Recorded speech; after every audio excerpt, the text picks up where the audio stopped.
Well, have you ever stopped to think about the incredible complexity that's packed into even the tiniest forms of life? What if I told you that a single celled bacterium manages its internal affairs with a level of precision and coordination that rivals a sophisticated factory, like turning genes on and off in perfectly timed sequences?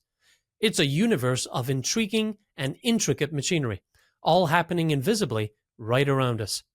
Well, today we're diving into the astonishing microscopic world with my guest, Dr. Jonathan McLatchie. Dr. McLatchie is a resident biologist and fellow at Discovery Institute's Center for Science and Culture, and he's been writing extensively about what he calls recurring design logic in these complex biological systems. He argues that the way these bacterial systems are organized, with genes activating in a specific ordered manner, looks remarkably like the product of intelligent engineering. Based on his recent articles, we'll explore fascinating examples, like how bacteria build their tiny motors, survive extreme conditions, and even talk to each other to coordinate the expression of toxins. So, time to buckle up for a mind-bending journey into the unseen ingenuity of the bacterial realm. Hey, Jonathan, thanks for joining us. Great to be here. Well, you've written recently at evolutionnews.org, our flagship news and commentary site, on examples of recurring design logic in biological systems. Now, first, let's start with the basics. Tell us what you mean by recurring design logic and give us a few examples of it in everyday life. Yeah, so throughout diverse biological systems, we often see these recurring themes or logic that pop up over and over again, and this is the sort of thing that we might expect to see in engineered systems. When we look at a building, for example, we recognize different architectural features that are associated with a particular architect. Or when we look at a painting, we see particular features that are the hallmark of that particular painter, and that particular painter's work that characterize it. There are even aspects of an author's writing that are distinctive of that individual writer. So these are the sorts of phenomena that we expect to see in a designed system rather than systems that arose incrementally by chance and physical necessity. Yeah, okay. So another word might be patterns of thinking that you would see Exactly. in different intelligent agents. Okay, that makes sense. Now, is the discovery of recurring design logic, even across systems that don't appear related, is that surprising or something we'd expect to see? On the hypothesis of design, it seems to me that that is something which is really a prediction of the hypothesis, because, as I said, we find routinely that when we inspect engineered or designed systems, we see these recurring design themes or recurring logic that crops up over and over again. Whereas on the falsity of the design hypothesis, on a hypothesis of evolution that is unguided and mindless and devoid of teleology, it seems to me that that is something that's quite surprising, that you'd have these diverse systems which are not evolutionarily descended from one another that would exhibit the same sorts of recurring design logic that's implemented in different ways. Yeah. Okay, well, let's jump into some examples and you lay some out in your coverage of this particular topic. The first is something called two-component regulatory systems. Now, what are these systems? What are the two components? And what general purpose do they serve for bacteria? Yeah, so bacterial cells use two-component systems to sense and respond to changes in the environment, and we find those throughout bacterial organisms. It is very, very common in the prokaryotic world.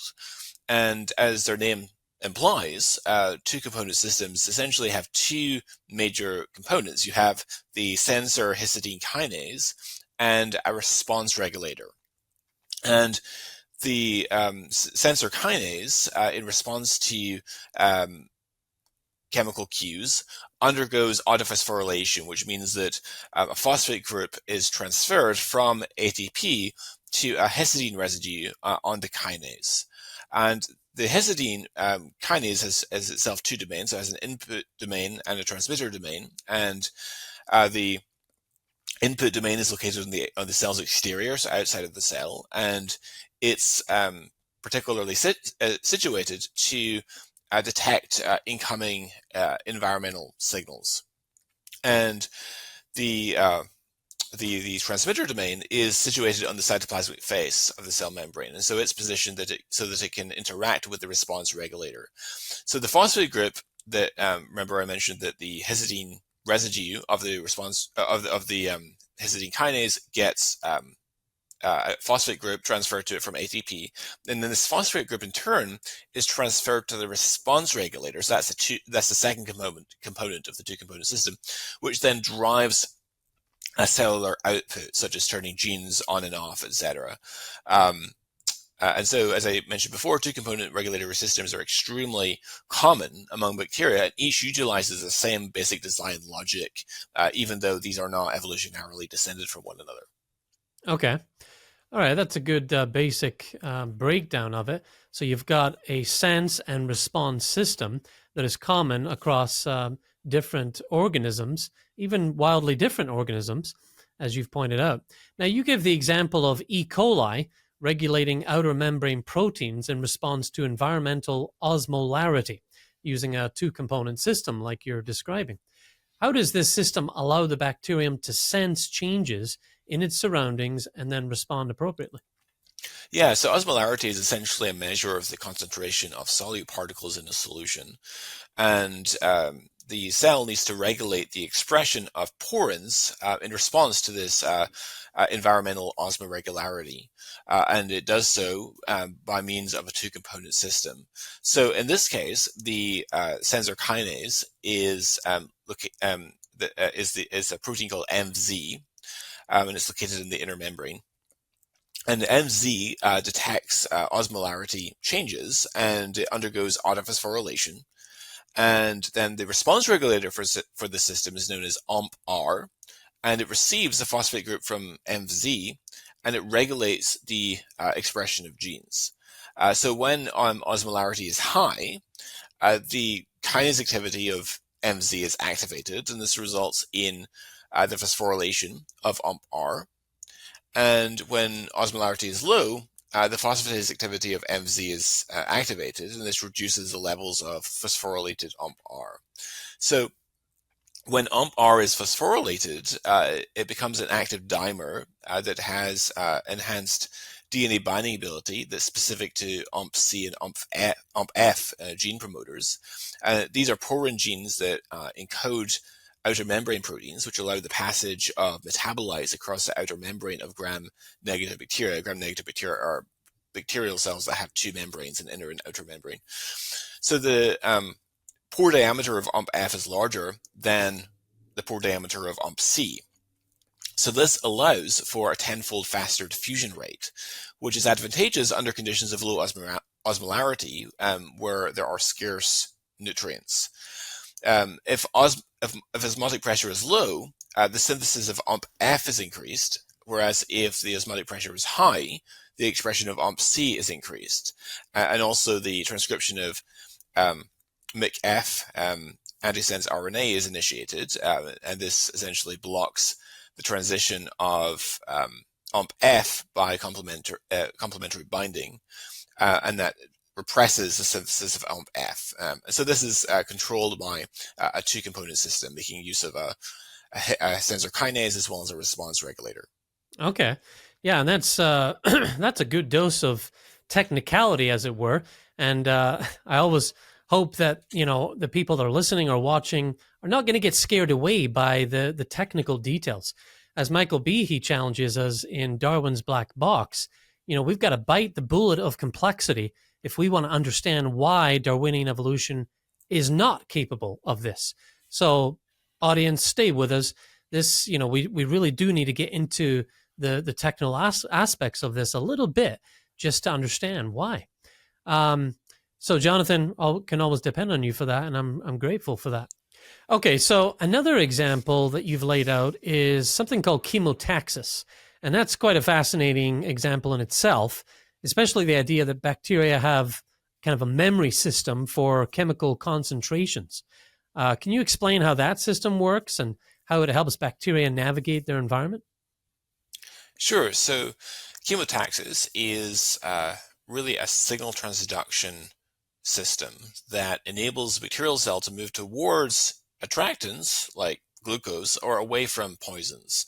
And it does so by modulating the frequency of runs and tumbles. So basically, the flagella of the bacterial cell rotate as a bundle, and their default is to rotate in a counterclockwise way. But in response to chemical stimulus, it can switch direction and start spinning clockwise. And this results in the bacterial flagellar bundle breaking apart, and that results in the bacterial cell tumbling. And if you are moving towards a food source like glucose, then you want long runs and less frequent tumbles so that you can move in the direction of that food source. Whereas if you're moving towards a poison or you're moving away from a food source, then you want to have frequent tumbles and shorter runs so that you can reorient yourself and sample the environment and try to get closer to that food source or away from the poison. And the chemotaxis system is, again, a two-component system.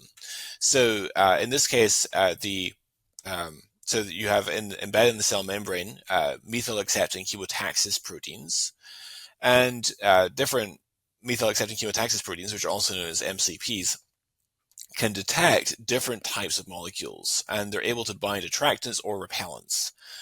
And these receptors then communicate with and activate the so-called key proteins. And so there are proteins called key A and key W, which are bound to the receptor. Key W essentially functions as an adapter protein, but key A is what we call the sensor kinase or histidine kinase for this system. And upon activation of the receptor, the conserved histidine residue of key A undergoes autophosphorylation by ATP, so it obtains a phosphate group. And there are actually two response regulators called key B and key Y. And there's a transfer of a phosphoryl group to the conserved aspartate residue from key A, right? So key B and key Y both receive a phosphate group from key A, and then the key Y protein is subsequently interacts with the flagellar switch protein that's known as Fly-M, and that induces the switching in flagellar direction from counterclockwise to clockwise.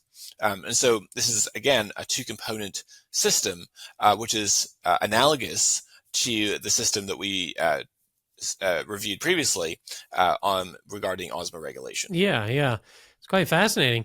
And so the memory system then, at least in bacteria here, in this example, it's a system of chemical responses and stimuluses or stimuli based on the environment. Is that what constitutes the memory system here? That's right. And there's, as I said, there's a second response regulator. So we've looked at key Y. There's also one called key B, which, as I said, also obtains a phosphate from key A.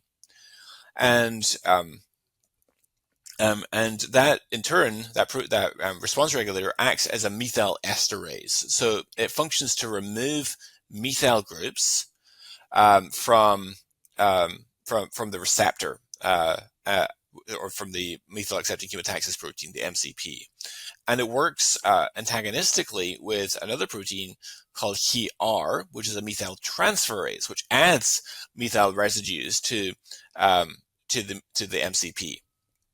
And so, if the level of attractant is high, the level of phosphorylation of key A, and therefore by implication or by extension key Y and key B, remains low, and the cell swims smoothly. And the level of methylation of the MCPs will increase because there's no activated key B to demethylate the MCP.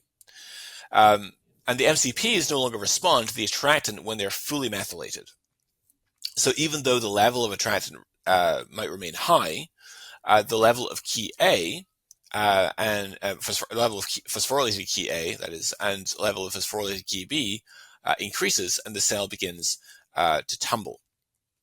And the MCPs can be demethylated by the phosphorylated key B, and when that happens, the receptors can once again respond to attractants.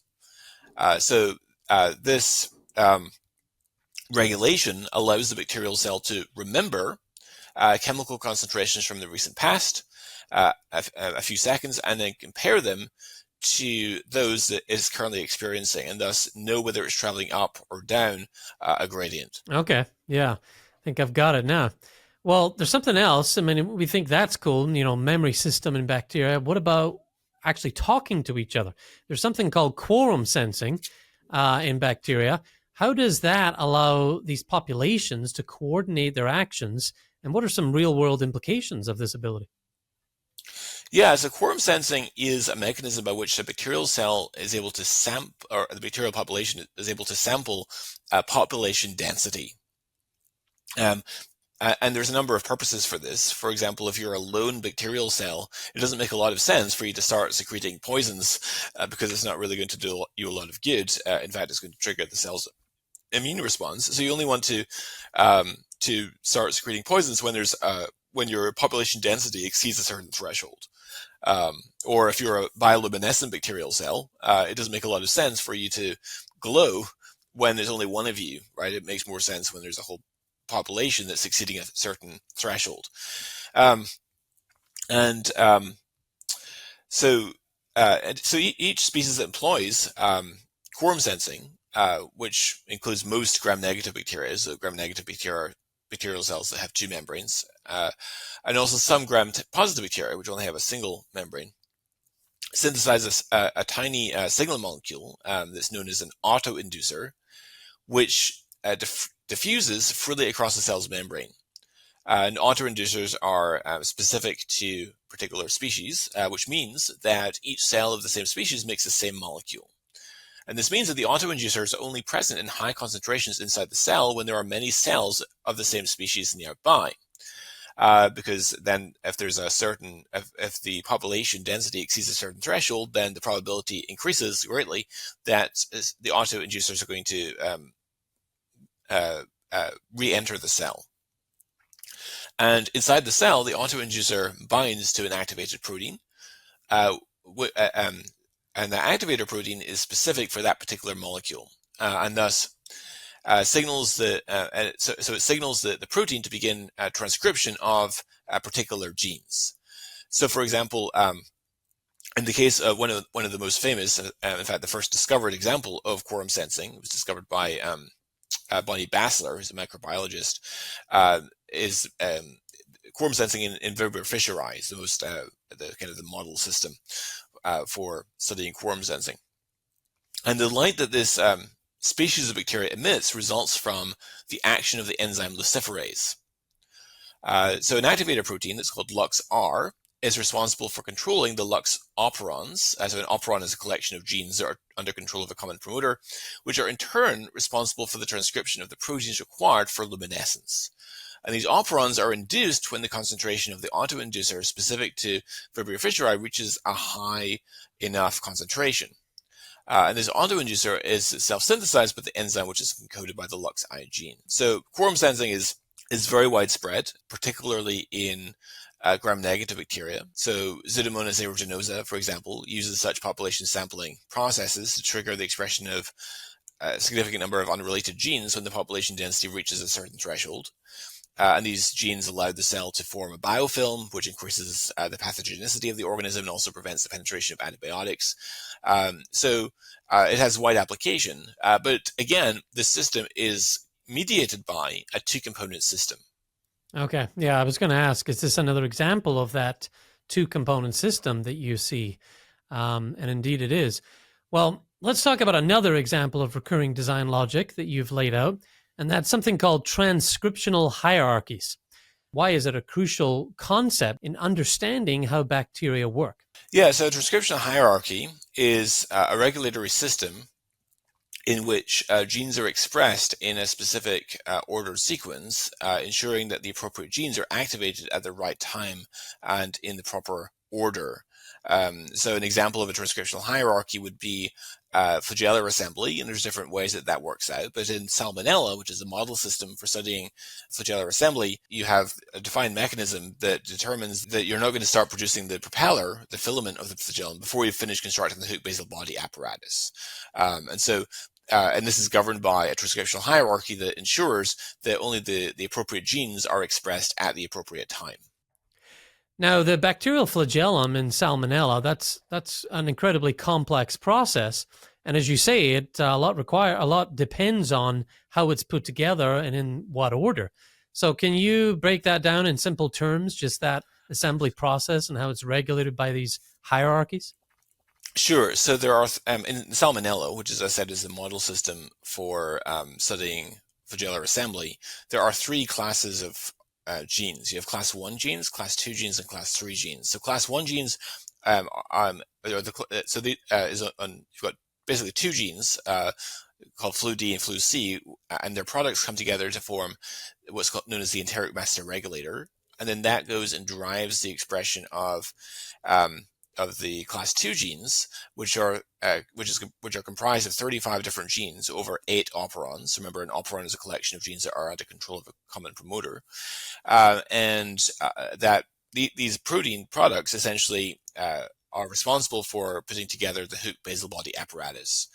And among the class 2 genes are two genes in particular known as FLE-A, which codes for a sigma factor called sigma 28, which regulates RNA polymerase, and another gene called FLAG-M, which codes for an anti-sigma factor. So anti-sigma factors, as their name suggests, inhibit the function of sigma factors.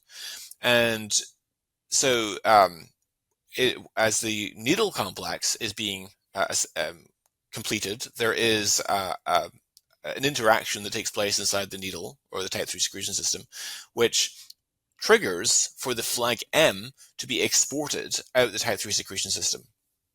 And this then liberates sigma 28 to go and drive the expression of the class 3 genes by binding to the RNA polymerase.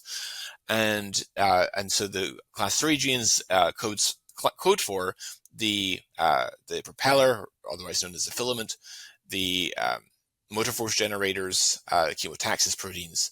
And so that ensures the timely expression of the different sets of proteins involved in flagellar assembly. So you don't have the propeller being assembled before you've completed the hook basal body apparatus. So it's a very elegant mechanism. And this is a prime example of what we might call a transcriptional hierarchy. Okay. Well, moving to another example that you lay out, you discuss sporulation in Bacillus subtilis. So tell us about that and why that's important to this discussion. Yeah, so sporulation or endophore formation is a process whereby a vegetative cell differentiates into an endospore, which is a highly resistant dormant structure that can withstand extreme stress, such as heat, desiccation, UV radiation. And that process is triggered by nutrient starvation. So once sporulation has been initiated, the chromosomes align along the longitudinal axis of the cell, known as the axial filament. And the cell then divides asymmetrically near one of the poles, and that forms the smaller forespore and the larger mother cell. And the membrane of the mother cells engulfs the forespore such that it completely envelops it. And then a thick layer of heptaglycan, known as the cortex, is deposited between the forespore membranes. And this is critical for dehydration and dormancy. And physical and chemical resistance is conferred by proteinaceous layers known as spore coats, which assemble around the cortex. And then eventually the mother cell undergoes apoptosis or cell death, which releases the mature spore. Just like flagellar assembly, sporulation is under the control of a transcriptional hierarchy where you have sigma factors to promote the expression of specific sets of genes and so forth. Okay. So another example of that hierarchy, which is very important in life, and we're seeing it across lots of different systems. Now, across all of these systems that you're mentioning, you emphasize recurring design logic. So why do you see this as surprising from an evolutionary perspective? And what does it suggest to you about the origins of these biological systems? Right. So these systems evolved by chance and physical necessity, and bear in mind that these are not descended from one another. And it seems quite surprising that you would get these recurring design themes and ideas recur over and over again. But this is exactly what we find in not just one or two instances, but throughout biology, we see these recurring design themes, recurring design patterns, recurring design logic. And this is precisely the sort of thing that we expect to see in engineered or design systems, but not particularly at all what we'd expect to see for evolved systems. And so it tends to support an engineering perspective on biology rather than an evolutionary one. Right. Well, Jonathan, thanks for stopping by today to give us a little bit of that technical detail underneath this amazing class of evidence that you're identifying, this recurring design logic in living systems. Definitely another class of evidence for intelligent design in nature. So thanks for catching up with me.